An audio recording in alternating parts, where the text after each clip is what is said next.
Happy Mother's Day! Good morning! Happy Mother's Day sa lahat ng subscriber ko, mga friend ko, family ko, lahat-lahat around the world. Happy Mother's Day! Nakahanda na ba kayo?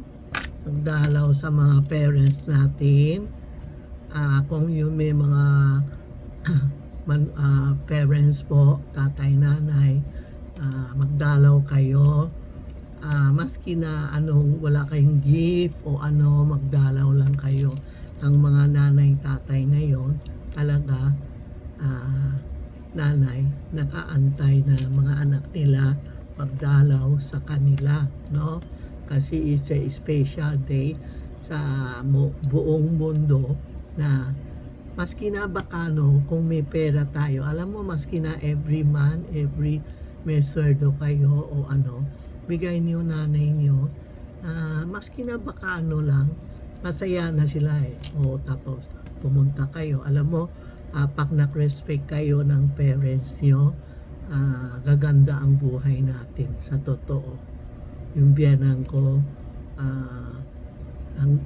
nabuhay sila hanggang 100 years old. Talagang binantay ko sila hanggang sa huling yung hantungan nila. Pero at least okay tayo, di ba? If you respect your parents, gaganda buhay natin. Kasi sa Chinese, baka kayo pumunta sa simbahan, nanay mo ang Buddha, nanay mo ang Diyos. Pag na-respect mo, pinakain mo, inaalaga mo, siya ang Mama Mary natin sa bahay, no? Meron isang story, isang lalaki, palaging inaaway nanay niya, pinapalo siya. Tapos may hiniring siya, may wish siya, pumunta siya sa mundo, sa mountain, nakhingi siya.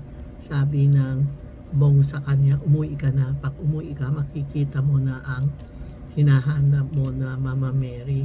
Nagulat siya, bakit nasa bahay nila, no?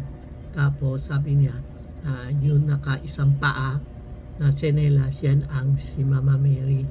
Pag umuwi siya, nakita niya nanay niya na isang paa, yan pala ang nanay niya, ang Mama Mary, hinahanap niya. Umpisa doon, nakwis talaga, yun siya ng nanay niya, gumanda buhay niya.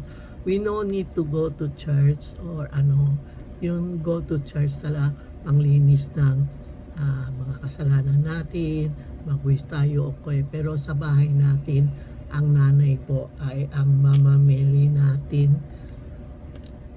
Sarili natin sa bahay, yan ang Mama Mary natin. Pakain mo, alagain mo. Tandaan nyo ha, pag umuwi kayo, alam niyo na, tandaan nyo, sabi ni Tita Maxi, ang mama ko, ang Mama Mary natin, no? Para Mother's Day ngayon, pumunta kayo sa mama mo, kiss mo sila, ganun po.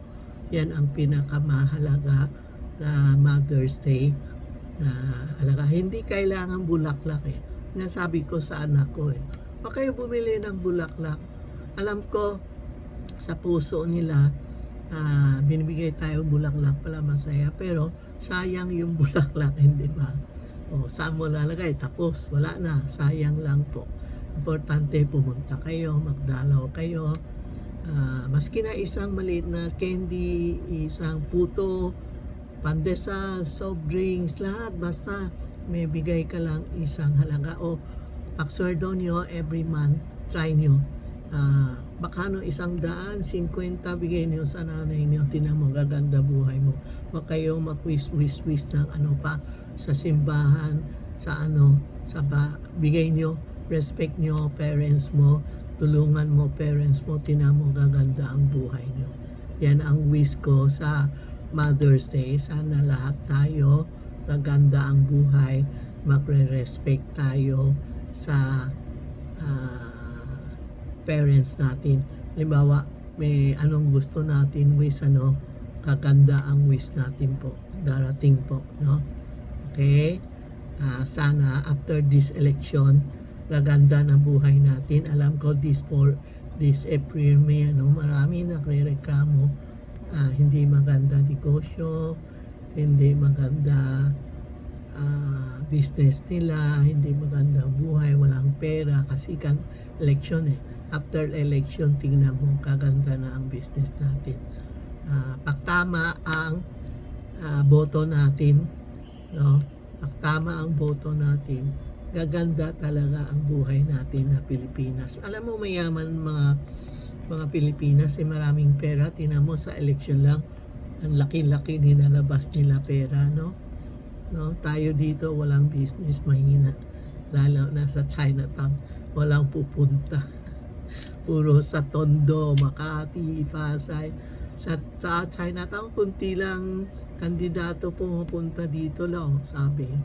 Ako naman nakakulong sa bahay kasi inaalaga ko yung paa ko. Malapit na kagaling po, nakalakad na. Okay na ako, no? Tapos yung mata ko na acupuncture ako kasi ang mata natin lumiliit. Dati magbobotox ako kasi sabi ng mister ko, yung mata isang malaki talaga, isang maliit. Kala ko totoo, hindi pala. Ang nerve natin dito lumiliit. Pag tumatanda tayo, lumiliit ang nerve natin.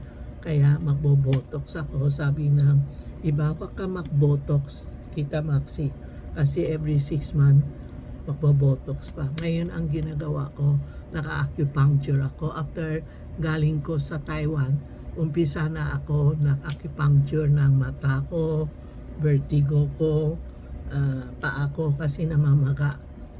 Yun na tapilok ako, yun namaga, hindi hindi circulation. Ngayon circulation na lumiliit, lumalakad na ako. Malapit na ako papasok, malapit na ako magtatrabaho. Binigay ako ng Diyos na 3 months na pahinga na, sobra na, kailangan pasok na. After this election, palagay ko makapasok na ako after my acupuncture. Totoo sa mga tao na mata niya the same as me na lumiliit, wag kayo mag-botox, mag-acupuncture. Tinan mo, lumalaki na. Dati talagang ganun ang mata ko. Ngayon, tinan mo. Diba? Everyday, pinipicture ko. Naka-acupuncture ako. Lumalaki na ang mata ko. No? Ayaw ko yung lumit ang mata ko. Isang malaki, isang maliit. Kaya, medyo lumalaki everyday. Naki-improve na ang mata ko. Ang paa ko lumiliit na.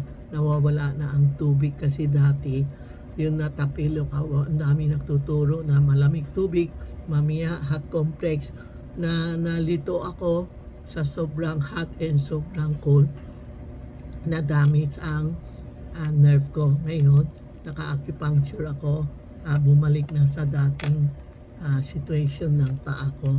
Lumalabas na mga ugat natin kasi alam mo, sabi ng Chinese, pag ilan edad mo, ilan ang araw ang gagaling mo. 3 months na, hindi na pa ako 97 up lang ako. Pero pag matanda, natapa o natapilok o medyo mahirap po. No? So, bless Tita Maxi, makapasok na ako. Okay? Thank you po. Thank you. Happy Mother's Day. Sana lahat tayo pupunta sa parents natin, ha? Happy Mother's Day.